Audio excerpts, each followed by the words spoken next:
Hi guys, Radhe Radhe. तो फिर से एक बार स्वागत है हमारे मेडिको गुरुजी वाग्देवी के चैनल पे। आज हम बात करेंगे कार्डियोवास्कुलर सिस्टम के एक डिसीज के बारे में, एथेरोस्क्लेरोसिस। एथेरोस्क्लेरोसिस होता क्या है? मतलब हार्ट अटैक का शुरुआती दौर इसे कहा जाता है एथेरोस्क्लेरोसिस। कार्डियोवास्कुलर का जो हार्ट अटैक है वो कैसे बेसिक से स्टार्ट होता है, तो हम उसके बारे में बात करेंगे, एथेरोस्क्लेरोसिस। फर्स्ट हम देखेंगे उसका डेफिनेशन क्या है। डेफिनेशन में कहा है, the buildup of fats, cholesterol and other substance which is called as plaque in and on the walls of blood vessels of the heart। जो ये हार्ट है, हार्ट के ऊपर जो ब्लड वेसल्स है, ठीक है, एक ब्लड वेसल्स को हमने बाहर ले लिया, समझो ये इस यहां से इतना पार्ट हम काट के इसको बाहर ले लिया। तो ब्लड वेसल्स के जो लेयर्स होते हैं वो आपको पता ही होगा। एक्सटर्नल जो होता है ट्यूनिका एक्सटर्ना, जो मिडिल लेयर होता है, मिडिल का जो लेयर है ट्यूनिका मीडिया जिसे कहा जाता है ट्यूनिका मीडिया, और जो अंदर का लेयर होता है एकदम जो वेसल्स का अंदर है जहां से ब्लड फ्लो होता है, उसका जो दीवार होता है उसे बोलते हैं ट्यूनिका इंटीमा। ट्यूनिका इंटीमा, ठीक है। तो जो एक ब्लड वेसल्स हमने हार्ट के ऊपर का ब्लड वेसल्स बाहर ले लिया, तो डेफिनेशंस में बोल रहा है जो ब्लड वेसल्स है अंदर, जो ब्लड वेसल्स का जो जगह है अंदर, उसके अंदर या तो ब्लड वेसल्स के इसके ब्लड वेसल्स के वॉल के ऊपर जो ट्यूनिका इंटीमा है उसके ऊपर या अंदर कहीं पे भी फैट, कोलेस्टेरॉल और अदर सब्सटेंसेस जो ब्लड में रहता है, ब्लड में जो चर्बी रहता है, ऑयल रहता है और अदर सब्सटेंसेस जो रहता है, वो इस दीवार के ऊपर जो ब्लड वेसल्स का अंदर का दीवार है उसके ऊपर आके जम जाता है, जिस कारण यहाँ का ब्लड फ्लो थोड़ा डिस्टर्ब हो जाता है। उसी कंडीशन को बोलते हैं एथेरोस्क्लेरोसिस। तो एथेरोस्क्लेरोसिस क्या है? The buildup of fat, cholesterol and other substances which is called as plaque. जो बिल्डअप होता है फैट और कोलेस्टेरॉल, ये समझो फैट है, ये कोलेस्टेरॉल है और अदर कुछ भी सब्सटेंस है जो क्लॉट होके है, इसी को बोलते हैं प्लेक। PLAQUE, plaque. तो इसी तरह फैट, कोलेस्ट्रॉल और अदर सब्सटेंसेस ब्लड वेसल्स के दीवार के अंदर जम जाना, जिस कारण ब्लड फ्लो स्लो हो जाता है, उसी को बोलते हैं एथेरोस्क्लेरोसिस। ये कहां पे होता है? मेनली हार्ट के जो ब्लड वेसल्स है उसी के ऊपर होते हैं। वो आर्टेरी भी हो सकता है और वेन्स भी हो सकता है। मेनली जो देखा जाता है वो आर्टेरी में देखा जाता है और कम देखा जाता है इसमें वेन्स में। हार्ट के जो वेन्स होते हैं उसमें कम देखा जाता है। ऐसा क्यों होता है? क्योंकि जब हार्ट हमारा पंप होता है, हार्ट जब पंप करता है तो बॉडी में जो ब्लड जाता है, और जो हार्ट में भी ब्लड जाता है, वो जो आर्टेरी है उसके थ्रू ऑक्सीजनेटेड, जिसमें शुद्ध ऑक्सीजन रहता है, वो ब्लड जाता है। तब प्रेशर थोड़ा ज्यादा होता है, जो सिस्टोलिक प्रेशर होता है, जैसे पंप हुआ और ब्लड हार्ट से सीधा बाहर की तरफ निकला, उसका प्रेशर थोड़ा ज्यादा होने के कारण उसी में जो आर्टेरी है, आर्टेरीज में ज्यादातर ये एथेरोस्क्लेरोसिस पाया जाता है। ये जो लाल कलर का दिख रहा है वो वेन्स है और जो नीले कलर का दिख रहा है वो है आर्टेरीज, जो हार्ट मसल्स के ऊपर है। अभी आपके सवाल में एक क्वेश्चन पैदा हुआ होगा कि ये जो डिसीज है एथेरोस्क्लेरोसिस, वेन आर्टेरीज तो पूरे बॉडी में होते हैं, तो यहाँ पे हार्ट के बारे में, कार्डियोवास्कुलर सिस्टम में स्पेशली क्यों डिस्कस किया जा रहा है, ये आपके मन में सवाल आ रहा होगा। तो इसका मेन रीजन यही है कि हार्ट ही जब पंप करता है तब ब्लड पूरे बॉडी में जाता है। हार्ट जब ब्लड पंप करता है तभी पूरे बॉडी में ब्लड सर्कुलेट होता है। ये समझो आपका बाप है जो पूरा घर चलाता है और हमारा पूरा बॉडी पार्ट्स है, हम लड़के बच्चे, ठीक है। तो बाप कमाएगा तभी फैमिली के लोग खाएंगे, है ना। हार्ट पंप कर रहा है तभी पूरे शरीर में ब्लड फ्लो हो रहा है। बाप कमाता है तभी पूरा परिवार खाता है, ठीक है। तो अगर पूरे परिवार को चलाना है तो बाप को भी खाने की जरूरत होता है ना। अगर बाप खा पी के बढ़िया से कमाएगा तभी बाकी फैमिली मेंबर्स खाएंगे। तो इसीलिए नॉर्मल ब्लड सर्कुलेशन एक बार देखना जरूरी पड़ जाएगा, ठीक है। तो हम नॉर्मल ब्लड सर्कुलेशन देखते हैं। ब्लड सर्कुलेशन स्टार्ट कहां से होता है? पूरे बॉडी से, अपने पूरे बॉडी सिस्टम से इंफीरियर वेना कावा और सुपेरियर वेना कावा से पहले ब्लड आएगा अपने राइट एट्रियम में। पहले पूरे बॉडी में से डीऑक्सीजनेटेड ब्लड, जिस ब्लड में ऑक्सीजन नहीं है, वो डीऑक्सीजनेटेड ब्लड पहले आएगा इंफीरियर वेना कावा और सुपेरियर वेना कावा के थ्रू अपने राइट एट्रियम में। फिर राइट एट्रियम से सीधा जाएगा यहाँ पे अपना राइट वेंट्रिकल्स में, सीधा जाएगा राइट वेंट्रिकल्स में। फिर राइट वेंट्रिकल्स से पल्मोनरी आर्टेरी के थ्रू जाएगा लंग्स में। ये सिर्फ एकमात्र बॉडी में ऐसा आर्टेरी है जिसमें डीऑक्सीजनेटेड ब्लड फ्लो होता है और रिमेनिंग आर्टेरी में ऑक्सीजनेटेड ब्लड फ्लो होता है। और बॉडी में बाकी जो वेन्स है उसी में सिर्फ डीऑक्सीजनेटेड ब्लड रहता है। पर एकमात्र ऐसा आर्टेरी है जिसमें डीऑक्सीजनेटेड ब्लड हार्ट से लंग्स तक पहुंचता है। फिर लंग्स में क्या होगा? ब्लड का ऑक्सीजनेशन होगा, फिर यहाँ पे क्या लंग्स क्या करेगा, ब्लड में ऑक्सीजन बढ़िया तरह से घोल देगा, फिर उसको मारेगा, बोलेगा जाओ हार्ट की तरफ। फिर ये फिर से अपने लेफ्ट एट्रियम में आएगा, ऑक्सीजनेशन होने के बाद लेफ्ट एट्रियम में आएगा, फिर लेफ्ट एट्रियम से फिर जाएगा लेफ्ट वेंट्रिकल्स में। ये अभी यहाँ पे जो ब्लड पहुंचा है पूरा सर्कुलेशन के थ्रू, अभी पूरा ऑक्सीजनेटेड ब्लड है, ठीक है, पूरा ऑक्सीजनेटेड शुद्ध ब्लड है, एकदम शुद्ध ब्लड है। अब ये जाएगा अपने बॉडी में, ठीक है। अब यहां से ये एओर्टा के थ्रू चला गया तुम्हारे बॉडी में। अब ये देखो, अगर बॉडी में यहां से शुद्ध ब्लड जा रहा है तो शुद्ध ब्लड तो हार्ट को भी चाहिए, उसको पंप करना है ना। अगर उसको पंप करना है, ये तो पूरा खाना अपने बॉडी में दे दिया, हार्ट जितना भी ऑक्सीजनेटेड ब्लड था पंप करके यहां से एओर्टा के थ्रू आपके बॉडी में दे दिया। अब हार्ट को कहां से मिलेगा, तो यहां से जब ब्लड फ्लो होता है तो एओर्टा से एक छोटा सा पाइपलाइन जाता है जिसको बोलते हैं हम कोरोनरी आर्टेरी। कोरोनरी आर्टेरी, तो कोरोनरी आर्टेरी के थ्रू, इसी कोरोनरी आर्टेरी को इधर ले लो, ये कोरोनरी आर्टेरी के थ्रू बढ़िया से ब्लड में जो मसल्स है, ब्लड में जो मसल्स है, सेल्स है, उसको ऑक्सीजन पहुंचाता है कोरोनरी आर्टेरी, ठीक है। तो इसी एक वेसल्स को हमने बाहर ले लिया, इसी एक वेसल्स को बाहर ले लिया, कौन से वेसल को, जिस वेसल्स से, जिस कोरोनरी आर्टेरी जिस वेसल्स को ऑक्सीजनेटेड ब्लड सप्लाई कर रहा है। क्यों सप्लाई कर रहा है, ताकि वो अच्छे से पंप कर सके, हार्ट अच्छे से पंप कर सके। हार्ट पंप करेगा तभी बाकी बॉडी में ऑक्सीजनेटेड ब्लड जाएगा और डीऑक्सीजनेटेड ब्लड फिर से रिटर्न आएगा, फिर से वो फिल्टर होगा, फिर से आपके बॉडी में जाएगा, ऐसे सर्कुलेशन चलता रहेगा। तो अगर यहां पे एक हमने यहां से एक वेन काट के इधर ले लिया, अगर इस वेन में ऐसे फैट जम जाता है, कोलेस्टेरॉल जम जाता है, जिसके कारण यहाँ का ब्लड फ्लो स्लो हो जाता है, यहाँ का ब्लड फ्लो स्लो हो जाता है, ये आर्टेरी है हार्ट का। इसका मतलब क्या है, हार्ट का जो मसल्स है, हार्ट के मसल्स का जो ब्लड फ्लो है वो स्लो हो जाएगा। अगर हार्ट के मसल्स फ्लो स्लो हो जाएगा तो ये अच्छे से पंप नहीं कर पाएगा, अच्छे से पंप नहीं कर पाएगा, फंक्शन नहीं कर पाएगा। जो इसका नॉर्मल फंक्शन है उससे फंक्शन क्या होगा, डिक्रीज हो जाएगा, थोड़ा कम हो जाएगा, ठीक है। हार्ट क्या है, फैमिली का बाप है, बाप कमाएगा तभी बाकी फैमिली मेंबर खाएगा, ठीक है। हार्ट अच्छे से पंप करेगा तभी ब्लड बाकी सारे पार्ट्स को, ब्रेन को, जितने भी पार्ट्स है बॉडी के, उस पार्ट्स में ऑक्सीजनेटेड ब्लड सप्लाई होगा। पर अगर बाप ही बीमार पड़ गया, ठीक है, अगर परिवार में बाप ही बीमार पड़ गया तो बाकी लोग कैसे खाएंगे, है ना। तो इधर क्या हो रहा है, हार्ट जो बाप है वो थोड़ा बीमार पड़ रहा है, उसी को बोलते हैं एथेरोस्क्लेरोसिस। समझ में आया। The buildup of fats, cholesterol and other substances, जो यहाँ पे बिल्ड हो रहा है, क्या क्या बिल्ड हो रहा है, फैट, कोलेस्टेरॉल और अदर सब्सटेंसेस जो भी ब्लड में रहता है, which is also called as plaque. इसे क्या बोला जाता है, प्लेग। ये कहां पे बिल्डअप हो रहा है, in and on the walls of blood vessels, inside में और इसके दीवार के ऊपर बिल्डअप हो रहा है, किसके, ब्लड वेसल्स के। किसका blood vessels, blood vessels of heart, heart का ब्लड वेसल्स, ठीक है, जिसके कारण ब्लड फ्लो थोड़ा कम हो जाता है। कभी कभी क्या होता है, कंप्लीट ब्लॉकेज भी हो जाता है, ठीक है। तो इसी को बोलते हैं atherosclerosis. Okay, so next will see causes of atherosclerosis. Atherosclerosis होने के कारण क्या क्या है, किस वजह से होता है हमको एथेरोस्क्लेरोसिस। सो डेफिनेशन में हमने देख लिया, अब देखेंगे इसके कारण क्या है।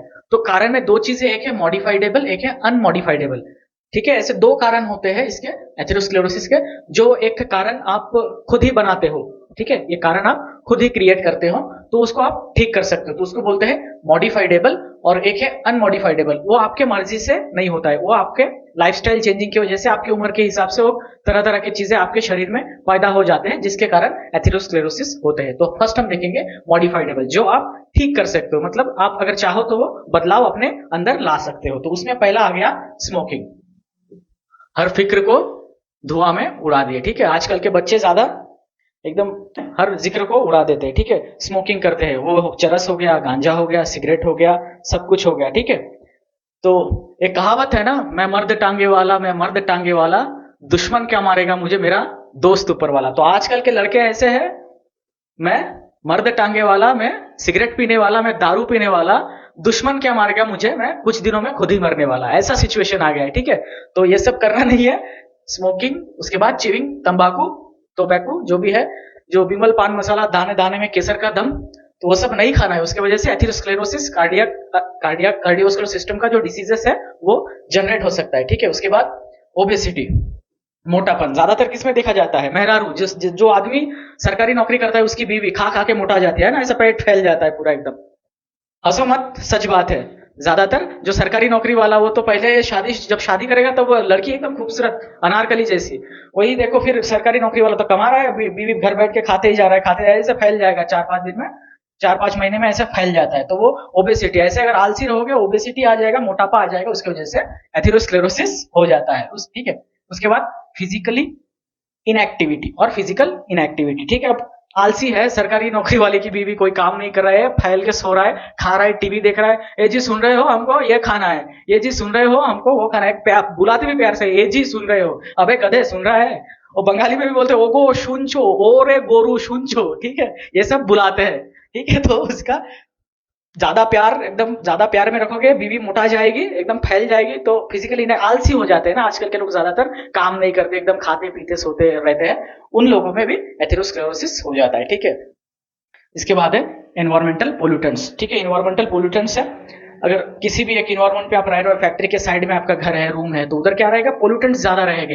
इन्वायरमेंट में जो प्रदूषित चीजें रहते हैं, ठीक है, हवा में प्रदूषण रहेगा, पानी में, तो पोल्यूटेंट्स अगर इन्वायरमेंट में ज्यादा है तो उससे भी एथेरोस्क्लेरोसिस हो सकता है। तो स्मोकिंग देखो आप छोड़ सकते हो, आप चाहे तो स्मोकिंग छोड़ सकते हो। उसके बाद च्यूइंग टोबैको, वो भी जो विमल पान मसाला वगैरह खाते हो, कमला पसंद जो भी है वो छोड़ सकते हो आप। उसके बाद ओबेसिटी, अगर आप ज्यादा मोटा हो तो एक्सरसाइज करोगे, जिम विम करोगे, योगा करोगे, प्राणायाम करोगे, उससे आपका वेट कम हो सकता है, डाइट मेंटेन करोगे, उससे भी ये कंट्रोल हो सकता है। फिजिकली इनएक्टिव हो, ज्यादा आलसी हो, अगर ज्यादा आलसी तो मारो उठ, ऐसे मार के उसको उठाना है, बीवी को काम कराना है। अगर ज्यादा इनएक्टिव हो जाएगी तो हार्ट अटैक से अगर बीवी मर जाएगी तो तुम्हारा क्या होगा। तो इससे पहले बीवी मर जाए, उठाओ उसको, मार के उठाओ बीवी को, जो मोटा गई उसको दौड़ाओ, थोड़ा पतली हो जाए। ठीक है, तो पतली हो जाएगी तो वो आप कर सकते हो, इसको मॉडिफाइड कर सकते हो। उसके बाद इन्वायरमेंटल पोल्यूशन, आपका रूम अगर बाहर कहीं है जहाँ पे फैक्ट्री वैक्ट्री, तो वहां से अपना आप एक माइग्रेट करके अपना रूम दूसरी तरफ ले सकते हो। तो ये क्या है, आप मॉडिफाइड कर सकते हो। तो ये वो सब कारण थे, मॉडिफाइडेबल कारण। ठीक है। उसके बाद हम देखेंगे अनमॉडिफाइडेबल, जो आप ठीक नहीं कर सकते, वो आपको कंट्रोल में रखना है। ठीक तो आप कंप्लीटली नहीं कर पाओगे, पर उसको आप कंट्रोल में रख सकते हो। तो कंट्रोल में रखोगे तो ये सब डिसीजेस नहीं होते हैं। तो ठीक है, तो उसको ये कंट्रोलेबल कॉजेस है। ठीक है, ये कंट्रोलेबल है, पर इसको आप कंप्लीटली ठीक नहीं कर सकते। ठीक है, एक कारण हो गया है एज। ठीक है, एज हो गया, आप बुजुर्ग हो गए। ठीक है, उसको आप कैसे रिपेयर करोगे, उसको आप कर नहीं सकते। फिर भी आप अपना एक फिजिकल जो ये है, फिजिकली जो आपका आउटफिट है, वो आप एक्सरसाइज करके अच्छे से रख सकते हो। जेंडर कैसे चेंज करोगे यार, जेंडर एक ऐसा कॉज है, इसमें कॉज इसीलिए दिया है कि मर्दों में ज्यादातर दिल की बीमारियां पाया जाता है, मर्दों में ज्यादातर दिल की बीमारियां पाया जाता है। मर्द ज्यादा सीरियस ले लेते हैं ना, हर एक चीज को दिल पे ले लेते हैं एकदम, मैं तुम्हारे बिना नहीं रह सकता। ठीक है, इस तरह से कोई भी चीज होता है। या लड़कियां तो अपने तुम नहीं तो कोई और सही, कोई और नहीं तो कोई और सही, लड़कियों के मन में ये सब रहता है। तो लड़कियों के, मैंने भी पोस्टिंग में अब बहुत सारे ऐसे हॉस्पिटल्स, कार्डियक हॉस्पिटल्स में देखे हैं, ज्यादातर अगर 100 पेशेंट रहेगा, 100 अगर दिल का बीमारी वाला पेशेंट है, मरीज है, तो उसमें से ज्यादा 2 से 3 रहेगा फीमेल, और 98-97 के आसपास रहता है मेल। तो ज्यादातर मर्दों में ये बीमारी पाया जाता है। तो ये जेंडर एक कारण हो गया। ठीक है। उसके बाद हाई ब्लड प्रेशर। उसके बाद हाई ब्लड प्रेशर नॉर्मली अपना कितना होता है, 120/80 mm ऑफ Hg, ये हमारा नॉर्मल ब्लड प्रेशर है, 120/80। तो इससे अगर पेशेंट का ब्लड प्रेशर हमेशा हाई रह रहा है, पेशेंट अगर हाइपरटेंशन का पेशेंट है, ठीक है, अगर हाई रहता है हमेशा, तो उसमें ज्यादातर रिस्क हो जाता है एथेरोस्क्लेरोसिस होने का, अगर हाई बीपी वाला पेशेंट है। ठीक है। उसके बाद है हाई कोलेस्टेरॉल। कोलेस्ट्रॉल क्या है, एक ऑयल है, एक तेल है जो चर्बी जैसा रहता है अपने खून में जो एक ऑयली जैसा चीज रहता है, उसी को बोलते हैं कोलेस्टेरॉल। ठीक है, तो अगर कोलेस्ट्रॉल आपके बॉडी में हाई है तो उससे हो सकता है, क्योंकि डेफिनेशन में ही हमने देखा था, जो कोलेस्ट्रॉल है ट्राइग्लिसराइड है, फैट है, वही आके क्या होगा, वेन्स के अंदर जम जाएगा, वेन्स के अंदर बढ़िया से एक जगह ऐसे चिपक के रहेगा, मैं यहां से अभी नहीं जाने वाला, ऐसे चिपक के रहता है, तभी होता है अपने को एथेरोस्क्लेरोसिस। ठीक है।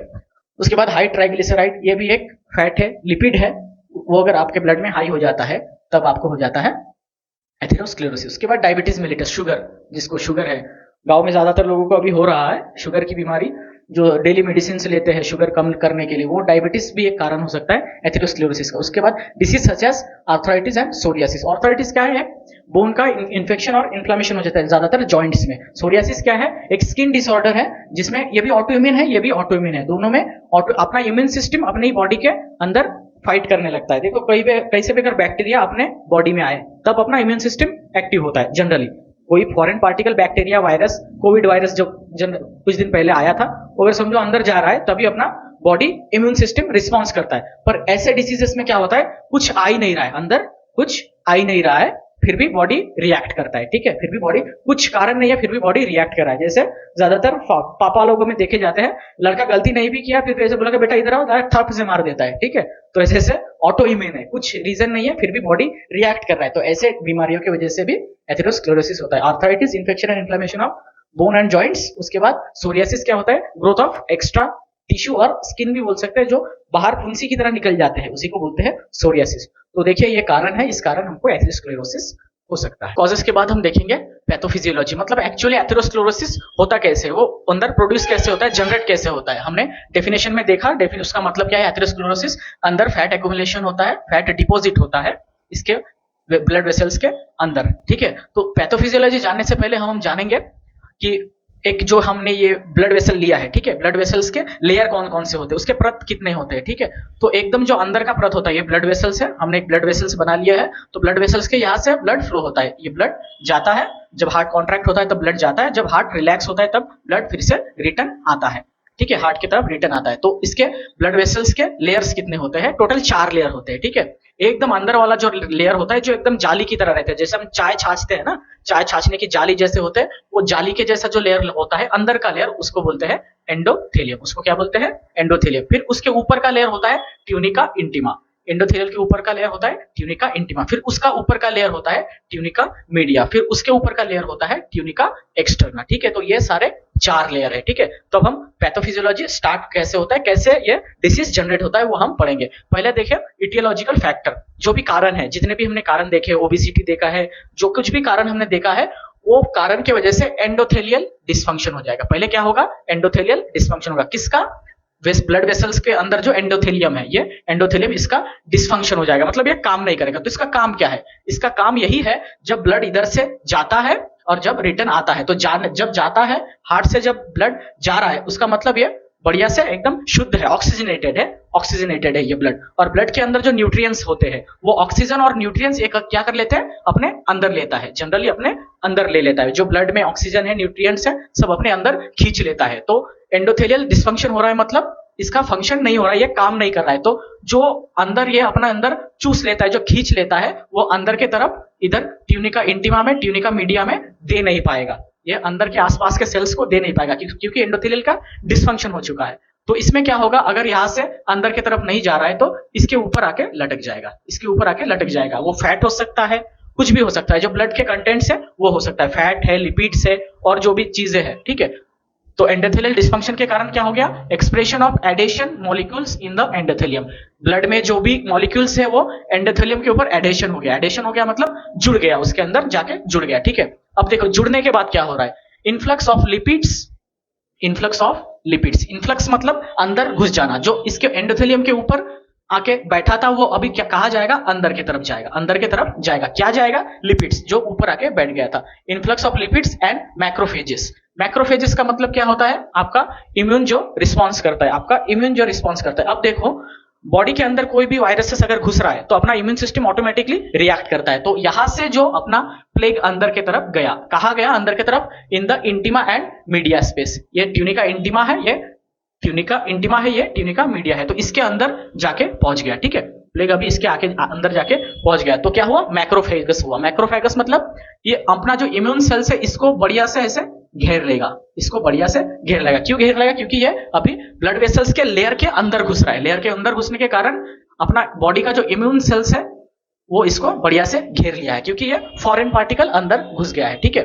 Influx of lipids and macrophages in the intima and media space. अब अंदर घुस गया, अब इम्यून सिस्टम रिस्पॉन्स कर रहा है, इसका मतलब क्या है, इन्फ्लामेशन आएगा ही आएगा, इन्फ्लामेशन, सूजन आएगा। देखो अपने को कहीं पे भी अगर यहाँ पे मार लग जाता है, ठीक है, हड्डी टूटे ना टूटे पर सूजन आ जाता है, इन्फ्लामेशन हो जाता है। तो यहाँ पे भी जैसे ये घुसेगा, यहाँ से प्लेग यहाँ पे घुसा, यहाँ पे बढ़िया से इम्यून सेल्स ने घेर लिया। उसके बाद क्या होगा, फॉर्मेशन ऑफ एन एरिथोमेटस प्लेग इस अंडर क्रोनिक इन्फ्लामेशन। अब यहाँ पे घुस गया, तो बहुत समय से क्या हो रहा है, यहाँ पे सूजन हो रहा है। ये जो नॉर्मल था लेयर, अभी इसमें थोड़ा सा सूजन आ गया है। ये जो नॉर्मल लेयर था, इसमें थोड़ा सा सूजन आ गया। सूजन होने के कारण क्या हुआ, एरिथोमेटस प्लेग फॉर्मेशन हुआ। एरिथोमेटस का मतलब क्या होता है, हार्ड। एरिथोमेटस का मतलब होता है बहुत ही हार्ड, एकदम सख्त, बहुत ही हार्ड। प्लेग का मतलब क्या हुआ, जो यहाँ से फैट वेट जो भी गया, वही चीज यहाँ पे जाके इन्फ्लामेशन के कारण बहुत ही मजबूत हो जाएगा, बहुत ही हार्ड हो जाएगा। तो क्या हुआ, यहाँ पे तो ऑलरेडी प्लेग है यहाँ पे ऑलरेडी कोलेस्ट्रॉल, लिपिड्स, फैट्स वगैरह है, और यहां से अंदर जाके जुड़ गया तो क्या हुआ, जो अंदर है और जो इसके अंदर है, जो वेसल्स के अंदर है और जो लेयर्स के अंदर, उसके अंदर एक बहुत अच्छा सा बॉन्ड बन गया है, बहुत अच्छा सा बॉन्ड बन गया है। अभी ये ब्लड यहाँ पे जाएगा, आएगा, जाएगा, आएगा, तो इसको कुछ फर्क नहीं पड़ेगा, ये बढ़िया से एकदम अटैच हो गया, बहुत ही अच्छा बॉन्ड मिल गया इसको। अगर अंदर की तरफ बॉन्ड नहीं मिलता तो ये ब्लड जाते आते इसको क्या करता, अपने साथ लेके भाग जाता, पर यहाँ पे एक बॉन्ड होने के कारण ये भी अच्छे से एकदम मजबूती से पकड़ बना लिया है, ठीक है। और पकड़ बनाने के बाद क्या होता है, progressive scarring and calcification, progressive scarring and calcification of plaque due to inflammation. अब यहाँ पे बहुत ज्यादा सूजन आ रहा है, इसके कारण ये जो सेल्स है, आजू बाजू के सेल्स है, वो और भी बहुत बड़े हो जाएंगे। स्कैरिंग मतलब टिश्यू और भी ज्यादा प्रोड्यूस होगा, यहाँ पे आसपास में टिश्यू और भी ज्यादा प्रोड्यूस होगा, और कैल्सिफिकेशन होगा। ब्लड में कैल्शियम रहने के कारण इम्यून जो रिस्पॉन्स करता है उसमें कैल्सिफिकेशन होगा, और कैल्शियम का बहुत ही और एक अच्छा तगड़ा बॉन्ड फॉर्म होगा, ठीक है। कैल्शियम का बॉन्ड फॉर्म हो रहा है और एक्स्ट्रा टिश्यू ग्रोथ हो रहा है, किसके कारण, इन्फ्लामेशन के कारण, बहुत ही ज्यादा इन्फ्लामेशन हो रहा है उसके कारण।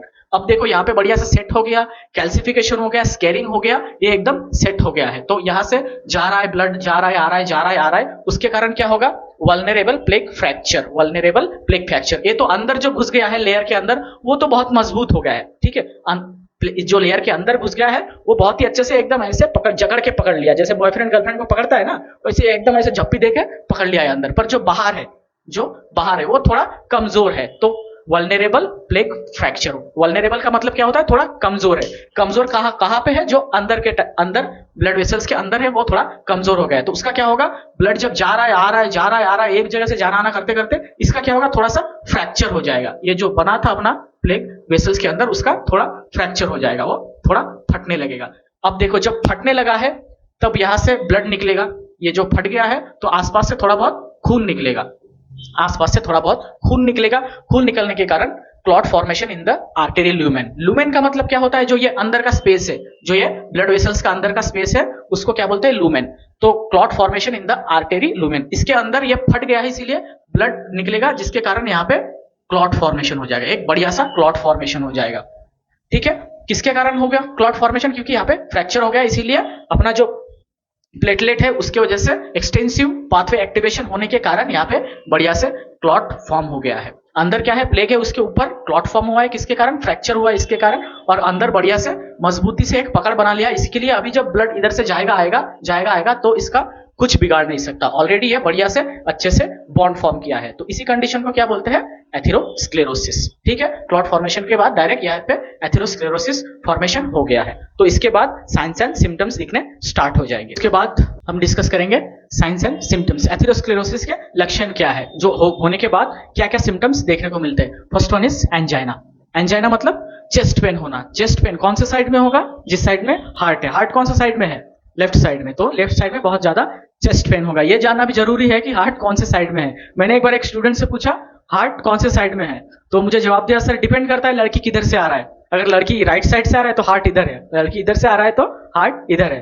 ये सब नहीं है, हार्ट लेफ्ट साइड में होता है, ठीक है। तो लेफ्ट साइड में बहुत ज्यादा चेस्ट पेन होगा, बहुत ज्यादा अंदर दर्द होगा, दिल में दर्द उठेगा बहुत ज्यादा, ठीक है। उसके बाद होगा कोल्ड स्वेट। कोल्ड स्वेट क्या चीज है, एक्चुअली ज्यादातर मतलब जनरली क्या होता है, स्वेट पसीना कब आता है, जब हमको गर्मी लगता है, बहुत ज्यादा गर्मी लगने के कारण पसीना आता है। तो अगर एथेरोस्क्लेरोसिस का सिम्टम्स में देखोगे तो अगर गर्मी भी नहीं है, एकदम नॉर्मल टेम्परेचर है, ठंडा टेम्परेचर है, फिर भी आपको पसीना आएगा, ठीक है, पसीना आएगा। उसके बाद है डिजीनेस।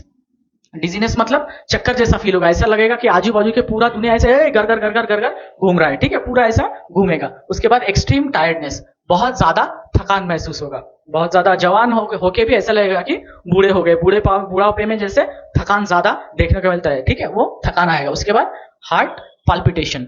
हार्ट पाल्पिटेशन में क्या है, नॉर्मली हार्ट बीट क्या होता है, 60 to 100 बीट्स पर मिनट में धड़कता है, ठीक है। अगर एथेरोस्क्लेरोसिस का सिम्टम्स देखोगे तो हार्ट बहुत ज्यादा एकदम धक धक धक धक धक धक धक ऐसा लगेगा अभी अभी दौड़ के आए हो, ठीक है। अगर बाजू में मेहरारू है तो उनको बोलोगे हमारे इधर हाथ रखो, तो वो भी अच्छे से महसूस कर पाएगा, बहुत ज्यादा धक धक धक धक धक धक धक धक करेगा, उसको लगेगा दिल मेहरारू की वजह से धड़क रहा है, पर एक्चुअली में आपको एथेरोस्क्लेरोसिस हुआ है, उसके सिम्टम्स है ये, ठीक है। उसके बाद shortness of breath. Shortness of breath, आप क्या करोगे, बहुत ज्यादा सांस लेने लोगे, रेगुलर सांस लेने लोगे। जो 16 से 20 बार हम लोग सांस लेते हैं मिनट में, वो क्या होगा 30 से 35 45 40 वहां तक पहुंच जाएगा। उसके बाद नोजिया जैसा फीलिंग आएगा, वोमिटिंग जैसा फीलिंग आएगा, ठीक है।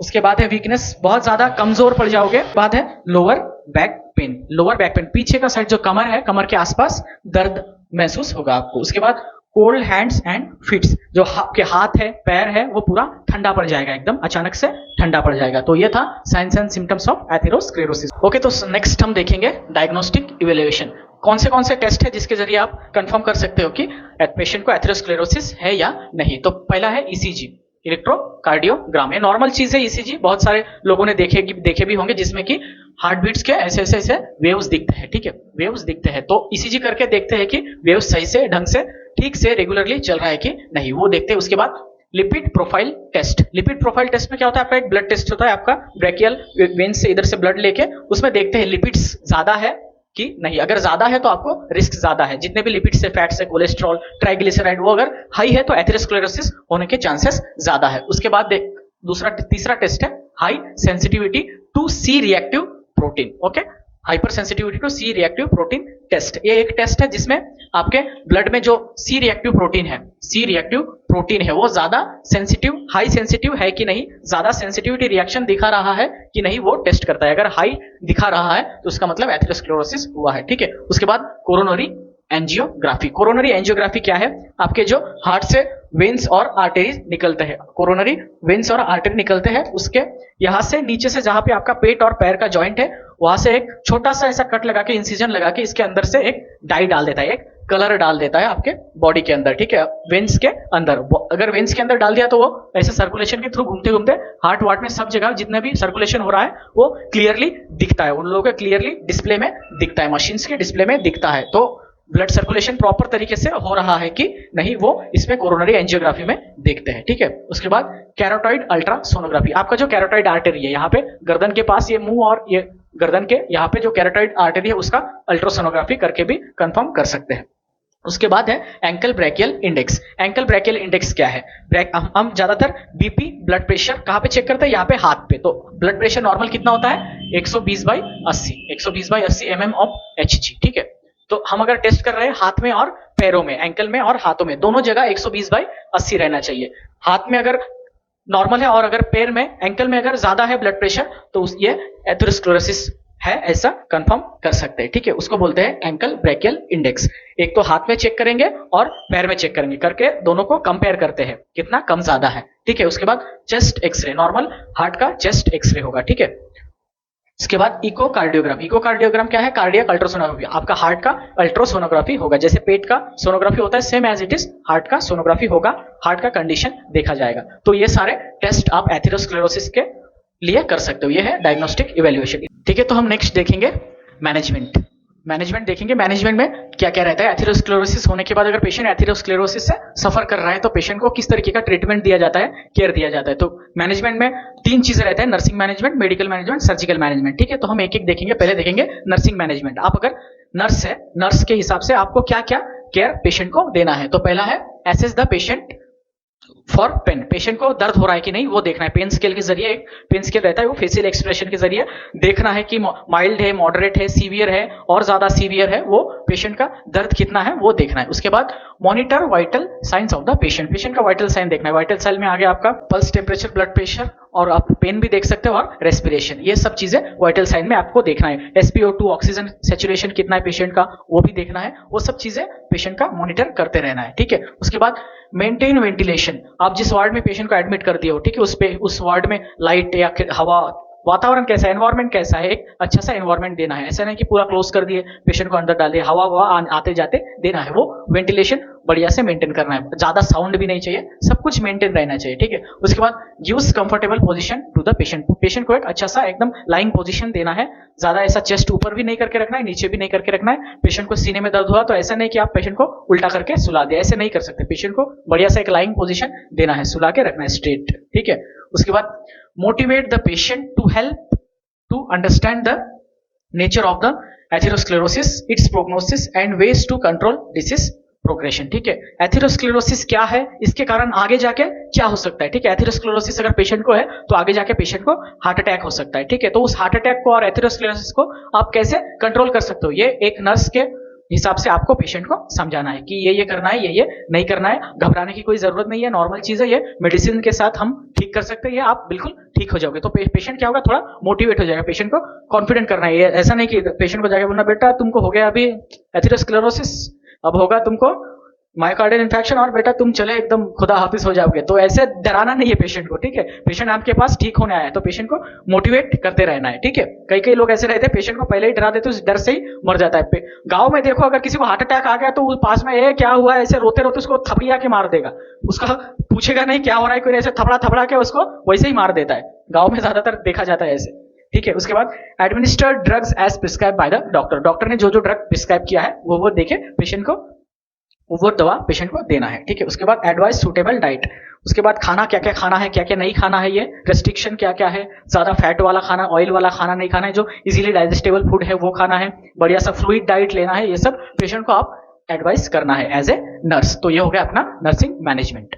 ओके, सो नर्सिंग मैनेजमेंट के बाद हम नेक्स्ट देखेंगे मेडिकल मैनेजमेंट। मेडिकल मैनेजमेंट में कौन कौन से दवाइयाँ, कौन कौन से ड्रग्स यूज होते हैं एथेरोस्क्लेरोसिस के पेशेंट के ऊपर। सो उसमें पहला है एसीई इनिबिटर। एसीई इनिबिटर्स का काम क्या है, ब्लड प्रेशर को डाउन करना। अगर पेशेंट में एथेरोस्क्लेरोसिस है तो जाहिर सी बात है ब्लड प्रेशर हाई हो जाएगा। तो उसके लिए ड्रग ऑफ चॉइस क्या क्या है, रेमिप्रिल है, लिजिनोप्रिल है, कैप्टोप्रिल है और टेल्मिसर्टन है। ये इनका काम क्या है, पेशेंट का ब्लड प्रेशर डिक्रीज करेगा, ब्लड प्रेशर डाउन करेगा अगर ब्लड प्रेशर हाई है तो। उसके बाद एंटीप्लेटलेट मेडिकेशन। एंटीप्लेटलेट मेडिकेशन का एक्शन क्या होता है, अगर क्लॉट फॉर्म हुआ है ब्लड में या बॉडी में कहीं पे भी क्लॉट फॉर्म हुआ है, ऐसे थ्रोम्बस फॉर्म हुआ है तो इसको क्या करता है, डाइल्यूट कर देता है, इसको गला देता है, इसको पिघला देता है। तो एंटीप्लेटलेट मेडिकेशन यूज होता है। तो एथेरोस्क्लेरोसिस में क्या होता है, ब्लड वेसल्स के अंदर ऐसे क्लॉट फॉर्म हो रहा है तो उस क्लॉट को डाइल्यूट को पिघलाने के लिए क्या यूज किया जाता है, एंटीप्लेटलेट मेडिकेशन। तो एंटीप्लेटलेट मेडिकेशन में क्या क्या है, एस्पिरिन है और क्लोपिडोग्रेल है, क्लोपिडोग्रेल, ठीक है। ये दो मेडिसिन है एंटीप्लेटलेट मेडिकेशन के अंदर। ज्यादातर एस्पिरिन ही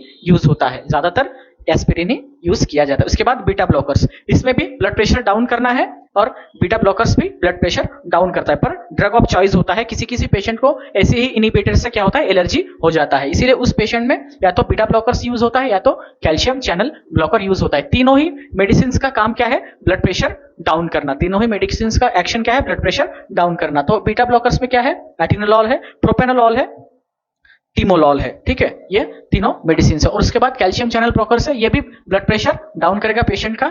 इसमें क्या है, एम्लोडिपिन है और निफेडिपिन है, ठीक है। उसके बाद स्टैटिन्स, स्टैटिन्स एक ग्रुप ऑफ ड्रग्स है।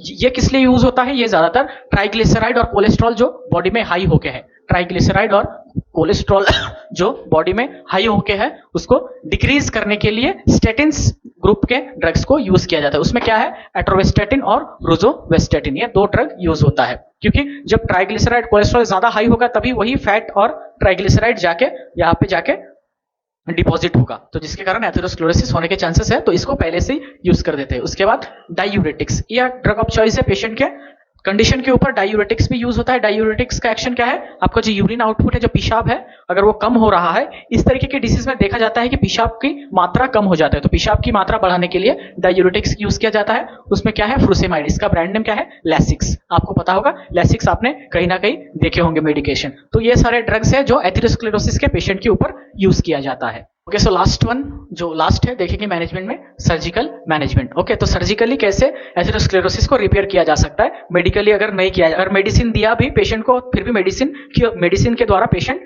क्योर नहीं हो रहा है, तो उस समय कौन कौन से सर्जिकल ऑप्शन है, ठीक है। तो सर्जिकल ऑप्शन, बेस्ट ऑप्शन दो है, एक है एंजियोप्लास्टी है, एक है बाईपास ग्राफ्टिंग। इसको CABG भी बोला जाता है, बाईपास ग्राफ्टिंग को कोरोनरी आर्टरी बाईपास ग्राफ्टिंग, ठीक है। तो फर्स्ट हम देखेंगे एंजियोप्लास्टी। एंजियोप्लास्टी क्या होता है, ठीक है।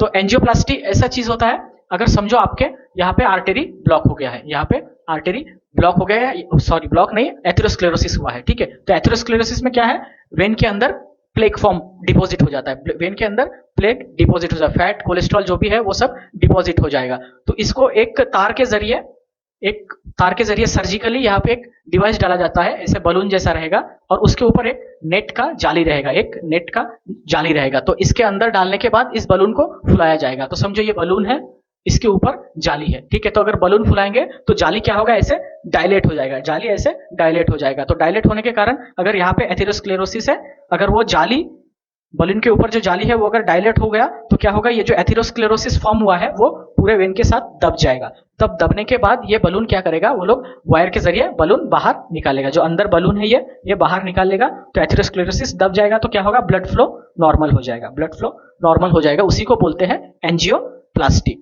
वेन के अंदर वायर डाल के बलून को इन्फ्लेम करके जाली अंदर ही छोड़ के बलून बाहर निकाल लेना, ताकि रास्ता क्लियर हो जाए और ब्लड फ्लो रेगुलर हो जाए आर्टेरीज के अंदर, वेन्स के अंदर, जो हार्ट के आर्टेरीज और वेन्स है, तो उसी को बोलते हैं एंजियोप्लास्टी। उसके बाद बाईपास ग्राफ्टिंग क्या है, बाईपास ग्राफ्टिंग और कोरोनरी आर्टरी बाईपास ग्राफ्टिंग क्या चीज है।